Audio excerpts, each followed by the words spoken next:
सो deforestation हमें क्या करेगा?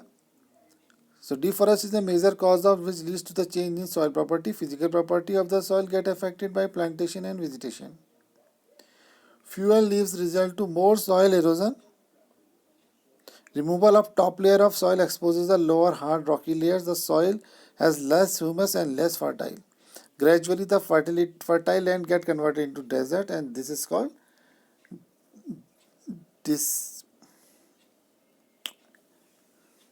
desertification. तो this is called desertification. Desertification की प्रोसेस कैसे होगी? क्योंकि हमको मालूम है हमारा जो अपर लेयर है वो क्या है, वो इम्पॉर्टेंट लेयर है. अगर वो फ्लश आउट हो जाती है अभी रेंज में या किसी भी कारण से अगर हमारी टॉप लेयर हट जाती है तो हमको क्या मिलेगी? नीचे की लेयर मिलेगी जो कि रॉकी है और हार्ड है. इसका मतलब क्या हो गया? जो हमारी टॉप लेयर जो जिसमें ह्यूमस कंटेंट बहुत ज़्यादा था वो क्या हो गई, और जो फर्टाइल थी वो हट गई. तो धीरे धीरे क्या हो गया, हमारी लैंड किस में कन्वर्ट हो जाएगी? डेजर्ट में. And deforestation also lead to decrease in water holding capacity of the soil. क्यों?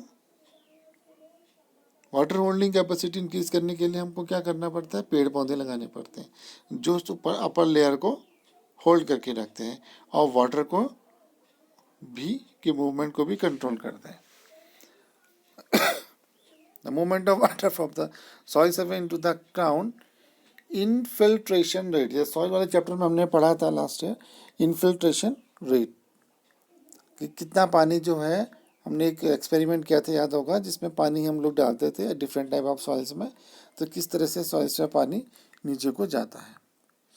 तो in the movement of water from the soil surface into the ground is reduce.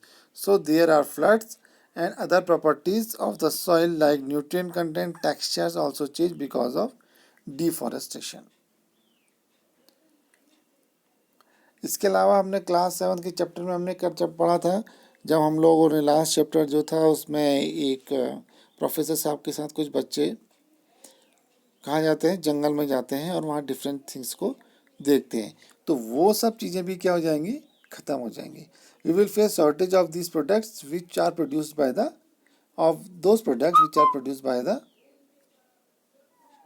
forest. Correct. Conservation of forest and wildlife. अब conservation के लिए हमको क्या करना है? ठीक है,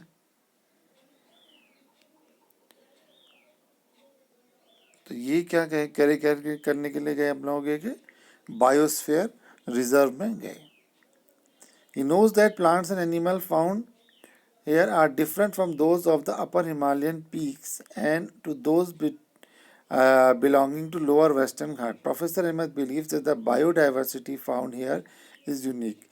He requested Madhvi ji, the forest employee, to guide the children inside the biosphere reserve.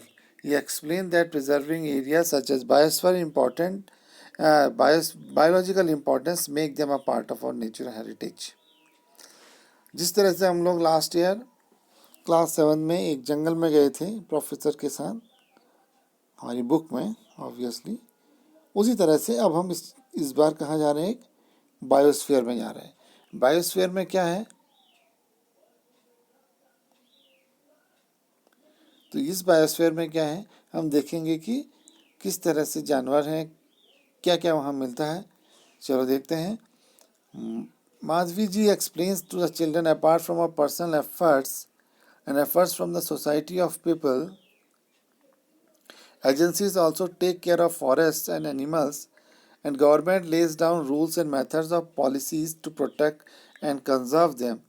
Wildlife sanctuaries, national park, biosphere reserves, etc. are protected area for conservation of plants and animals present in that area. तो ये बायोस्फीयर्स क्या होते हैं? Conservation of plants and animals के लिए use होते हैं. इसमें क्या चीज़ आती है? वाइल्ड लाइफ सेंचुरीज होती हैं, नेशनल पार्क्स होते हैं. जैसे हमारे यहाँ पर एक पॉपुलर पार्क है हमारे उत्तराखंड में बहुत सारे. उसमें क्या होता है? हम लोग वाइल्ड लाइफ को कंजर्व करते हैं. कुछ पार्क्स ऐसे होते हैं जिसमें हम लोग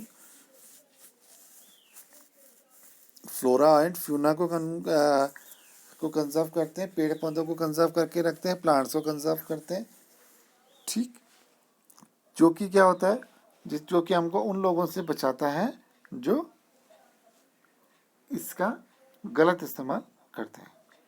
So the protect our flora and fauna, there are called habitats, protected area called wildlife sanctuaries, national parks and biospheres. Reserves has been embarked. Plantation, cultivation, grazing, falling tree, hunting and poaching is prohibited. ठीक है, इसमें सब तो आपको पता ही है. Plantation मालूम है, कल्टीवेशन यू नो, ग्रेजिंग चरना, घास चराने के लिए जाना उन एरिया में मना होता है. फेलिंग ट्रीज, पेड़ों को गिराना. Hunting and प्रोचिंग. प्रोचिंग क्या होता है? प्रोचिंग ये होता है कि जैसे आपको अगर जैसे कुछ होते हैं ना जो जानवरों की खालों का को बेचते हैं, वो सब करते हैं, तो उसके लिए वो उसको मारते हैं, तो वो प्रोचिंग में आया. ठीक है. हंटिंग नॉर्मल हंटिंग हुई, लेकिन प्रोचिंग क्या हुई? प्रोचिंग है कि उसको मारने के बाद उसके पार्ट्स को इलीगली उसकी मार्केट में बेचना. अब इसको 3 पार्ट में हमने डिवाइड किया. Wildlife sanctuary, areas that are animals are protected from any disturbance to them and their habitat. पहला है वाइल्ड लाइफ. नाम ही है वाइल्ड लाइफ, यानी कि जंगली जानवर. जानवरों के लिए एक एरिया बना दिया जाता है जिसमें मैनुअल डिस्टर्बेंस नहीं होगा. National parks, area reserve for wild life where they can freely used the habitats and natural resources. तीसरा पढ़ते हैं biosphere reserve. Large areas of protected land for conservation of wild life, plant and animal resources and traditional life of the tribals living in that area. तो biosphere area एक ऐसा area है जिसमें सब कुछ है. इसमें क्या है? प्लांट्स भी प्रिजर्व हैं, वाइल्ड लाइफ तो है ही है, एनिमल रिसोर्सेज. उसके अलावा अगर उस एरिया में कोई ट्राइबल लाइफ है तो उसको भी इसमें प्रिजर्व करके उनको भी इसी में रखा जाता है. ठीक है. तो यहाँ पर एक है इन माई डिस्ट्रिक्ट में, ये आपको करना है जरूरी से. इन माई डिस्ट्रिक्ट नेशनल पार्क कौन से है, वाइल्ड लाइफ सेंचुरी कौन सी है, और बायोस्फीयर रिजर्व कौन कौन से हैं. In my state and in my country, एक एक लिख दिए कम से कम. ठीक. तो बायो लाइफ स्फीयर के अंदर हम लोग इस बार जा रहे हैं. पिछली बार तो हम एक जंगल में गए थे, इस बार हम बायोडाइवर्सिटीज देखेंगे कि बायोडाइवर्सिटी का कंजर्वेशन किस तरह से होता है. तो बायोडाइवर्सिटी में मोस्टली क्या होता है? प्लांट्स हैं, एनिमल्स हैं एंड माइक्रो ऑर्गेनिज्म हैं. ये तीनों चीज़ें मोस्टली इसमें पाई जाती है. ट्राइबल लाइफ हो भी सकती है, नहीं भी हो सकती है. अब तो बहुत कम ट्राइबल लाइफ्स बची हुई हैं. The biosphere reserve help to maintain the biodiversity and culture of the area. A biosphere reserve may also contain other protected area in it. The Panchmari Biosphere Reserve contains one national park named Satpura and 2 wildlife sanctuaries named Bori and Pachmarhi.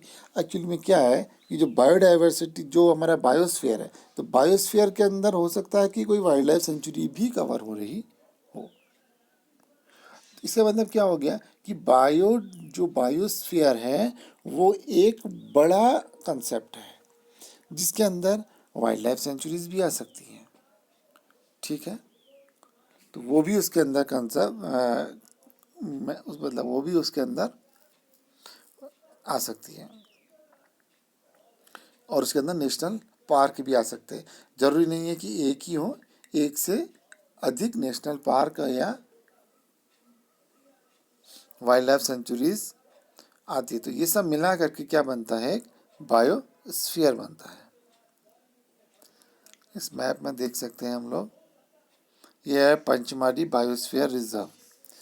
तो इसमें क्या है? एक Satpura national park है, एक बोरी century है, एक पंचमारी सेंचुरी है. ठीक. तो 2 वाइल्ड लाइफ सेंचुरीज हैं और एक नेशनल पार्क है. तो ये पूरा एरिया क्या बना हमारा? This whole area is biosphere. ये पूरा एरिया हमारा क्या है? बायोस्फीयर. इसमें क्या क्या है, एक बोरी सेंचुरी, एक पंचम क्या है ये, पाचमहारी, पाचम PACHARHI, पंचहारी सेंचुरी, और एक क्या है, सतपुड़ा नेशनल पार्क।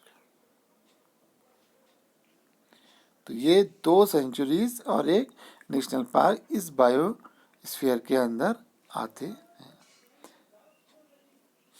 तो ये जरूरी नहीं है कि बायोस्फीयर अपने आप में एक अलग आइडेंटिटी हो। तो ये है हमारा, तो ये कारण क्या रहा कि हमारा जो ज़्यादा अर्बनाइजेशन हुआ उसके कारण हमने क्या देखा, बहुत सारा बायोडाइवर्सिटीज नहीं, बहुत सारा क्या देखा हमने डिफॉरेस्टेशन देखा और उसके कॉन्सिक्वेंसेस को देखा। अब हमारा नेक्स्ट टॉपिक होगा फ्लोरा एंड फ्यूना। अब फ्लोरा एंड फ्यूना में क्या आएगा इसको हम कल पढ़ेंगे।